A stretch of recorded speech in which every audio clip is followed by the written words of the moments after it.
যে খবরে আমরা নজর রেখেছি, তারাপীঠে মন্দিরের সামনে হোটেলে বিধ্বংসী আগুন, দগ্ধ হয়ে এখনো পর্যন্ত 7 জনের মৃত্যু হয়েছে। যে হোটেলে আগুন, সেই সময়কার ছবি দেখাচ্ছি আপনাদের। আজ ভোর 4টে নাগাদ হোটেলের একতলায় হঠাৎ আগুন লেগে যায়। সেই আগুন ছড়িয়ে পড়ে, গুরুতর জখম হয়েছেন বেশ কয়েকজন। তাদের উদ্ধার করে রামপুরহাট মেডিকেল কলেজ হাসপাতালে নিয়ে যাওয়া হয়েছে। উদ্ধার কাজ চলছে। তারাপীঠ থানা থেকে ঢিলছোড়া দূরত্বে পুকুরের ধারেই রয়েছে এই হোটেল। 5 তলায় ভবনের নিচে অর্থাৎ রিসেপশনে প্রথম আগুন লাগে। প্রাথমিকভাবে অনুমান শর্ট সার্কিট থেকেই আগুন লেগেছে। দ্রুত তা বিভিন্ন ঘরে ছড়িয়ে পড়ে। আগুনের ভয়াবহতা কতটা তা সেই ধোঁয়া দেখেই বোঝা যাচ্ছে। কালো ধোঁয়ায় ঢেকে যায় চারিদিক। হোটেলের আবাসিকরা তখন ঘুমোচ্ছিলেন। আচমকায় রিসেপশন থেকে আগুন ছড়িয়ে পড়ে। হোটেলটি থানার সামনে হওয়ায় পুলিশ পৌঁছতে খুব একটা বেশি সময় লাগেনি।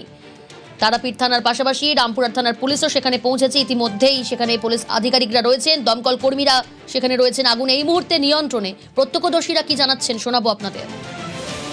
আমরা 4টে সাড়ে 4টের সময় উঠে দেখছি পটপট করে আওয়াজ হচ্ছে আর প্রচণ্ড ভিতরে ধোঁয়া। হোটেলের রুমের মধ্যে আমি গ্রাউন্ড ফ্লোরে ছিলাম, রিসেপশনের পিছনে বেরোনোর চেষ্টা করছি, তখন দেখছি আগুনের লেলিহান শিখা ঘরের মধ্যে প্রবেশ করছি। আমি আমার 10 বছরের 2টো বাচ্চা, ওয়াইফ আর আমার বোন এক ঘরে, আর এক বোন আর মা এই যে অসুস্থ ভর্তি আছে আর এক ঘরে। ধোঁয়ায় দম আটকে ছিল। 45 মিনিট পর থানা থেকে রেস্কিউ করে বের করেছি। আমরা বাথরুমের মধ্যে আটকে ছিলাম। বাথরুমের মধ্যে ঢুকে সমস্ত দরজা বন্ধ করে যাতে ধোঁয়াটা বাথরুমে না আসে, দিয়ে জল চালিয়ে দিয়ে বাথরুমের উপরে যে কাঁচ ছিল কাঁচটাকে ভেঙেছি হাত দিয়ে ওই জায়গা দিয়ে একটু নিঃশ্বাস নেওয়ার চেষ্টা করেছি বেঁচে থাকার জন্য। হোটেলের সব শেষ, রিসেপশন সব শেষ, ধুলির সাথে কিচ্ছু নেই।